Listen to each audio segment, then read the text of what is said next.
Isinilang na walang talukap ang isang batang babae sa Dasmariñas, Cavite. Kaya ilang taon na rin siyang nahihirapan dahil nakadilat lang siya kung matulog. Para bigyan ng mukha ang balita, Mobile Journal Yeda Pascual.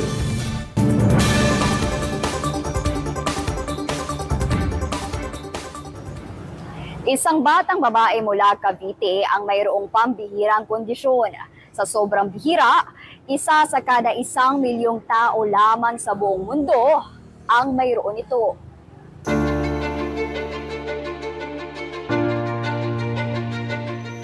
Siya si Alexandra, 5 taong gulang mula Dasmariñas, Cavite.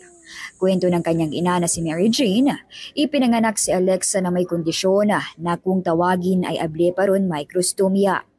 Ang pinakamapapansin sa may ganitong kondisyon ay ang pagkakaroon ng malaking bibig at kawalan ng eyelids o talukap. At dahil nga dyan, hindi nila kayang pumikit. Hindi lamang sa mata at bibig, kundi para pati na rin sa ears, sa skin, pati yung mga fingers, no, and toes, mga daliri ay pwede rin maapektuhan, no, at yung mga pwede rin maapektuhan ng kanilang developmental delays. So, makikita sa mga test tulad ng ultrasound kung may congenital defects ang sanggol sa sinapupunan. Kaya lang sa kaso ni Mary Jane, hindi siya nakapagpa-ultrasound.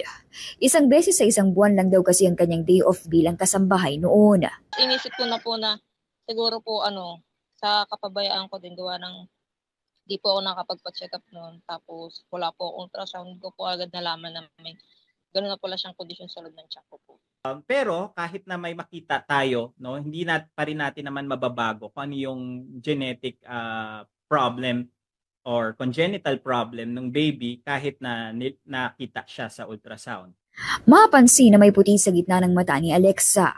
Dahil dyan, lumalabo ang kanyang paningin. Trabaho ng talukap nating basain at protektahan ang pinakaharap na parte ng mata. At dahil wala siya nito, natutuyot, nagsusugat at namimiklat ang kornea. Ayon kay Doc, maraming stages ang kailangang pagdaanan ni Alexa para siya ay magamot.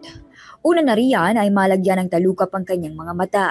At pangalawa, sumailalim sa cornea transplant. However, hindi laging 100% magiging successful yung mga ganitong operasyon. So, risk po talaga na iti-take ito. Kaya kailangan i-weigh at examinin yung bata at kailangan mas matimbang yung benepisyo na makukuha kaysa dun sa risk na pwedeng mangyari. Dahil kapos sa pera, hindi pa nila maipagamot si Alexa. Kaya nananawagan po ng inyong tulong ang magulang ng bata. Pinipilit po talaga namin kaya nananalig na lang po kami sa Panginoon. Palagi siyang gabayan, lagi siya palakasin, kung ano mang sakit meron siya. Sana po yung matulungan niyo po kami. Ako po si Mobile Journal Yeda Pascual, nagpapaalala na ang bawat may karamdaman ay kailangan din ng kalinga. Alamin natin ang kalagayan ngayon ni Alexandra o Alexa kasama si Mobile Journal Yeda Pascual. Yeda, sabi mo rare itong karamdaman na ito, itong sitwasyon na ito, no, yung kondisyon ng bata. Paano nila ginagamot yung mga sugat sa mga mata ni Alexa? Upstream, ayan nga, dahil sensitive yung balat at yung mata ni Alexa, hindi siya pwedeng mawala ng vitamins. At syempre, yung kanyang balat nga, sobrang puti. Maya't maya kailangan siyang paliguan, lalo na ngayon ang init ng panahon. So gamit lang yung mga mild soap. Pagkatapos pagdating sa mata niya, naglalagay lang sila ng mga ointment dahil nga wala siyang talukap. So expose yung mata ng bata sa mga alikabok, andyan yung mga buhangin, kung ano-anong dumi sa paligid. At nabanggit din ni Doc kanina nung na-interview ko siya na importante pa stray dito sa ganitong case yung supportive treatment. Andyan habang hindi pa na-operahan para maprotektahan yung kornea ng bata. So kapag natulog siya dahil nga nakadilat lang yung kanyang mata, nilalagyan nila ng cling wrap. So ayun, approve naman yun ni Doc para additional protection. Yes, kasi para hindi matuyo yung mata. Na-imagine ko yung infection na pwedeng mangyari dyan, ano? Oo. Yes, Pops Ray, kaya nga nabanggit ni Doc, kailangan talagang timbangin, ma-examine yung bata na maoperahan. Kasi may chance, Pops J, dahil nga walang eyelids, pwedeng mauwi sa hindi na makakita ng tuluyan yung bata. Naikwento ba nung kanyang ina, yung ina ni Alexa, no? Kung nakakapagpahinga yung katawan mismo ni Alexa, paano siya nakakakuha ng karampatang pahinga? Ayun, Paps Ray, nabanggit naman ng mother ni Alexa, si Ma'am Mary Jane, na normal na bata naman si Alexa.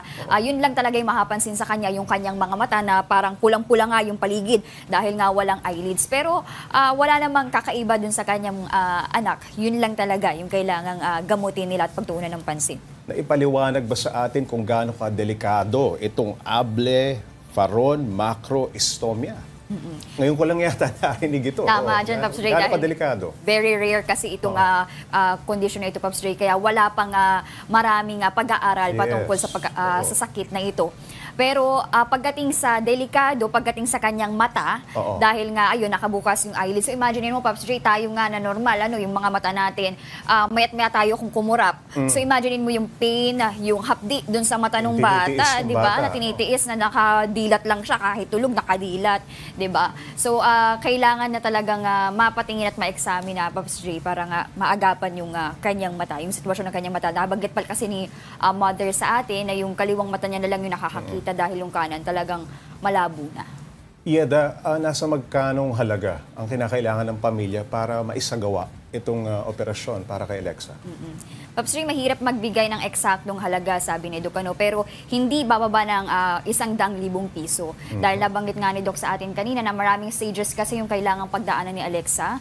Nandyan yung kailangan niya munang lagyan ng eyelids, pagkatapos cornea transplant para lang sa gayon ay maprotektahan na yung cornea dahil nga yung mata ng bata may puti na dun sa gitna.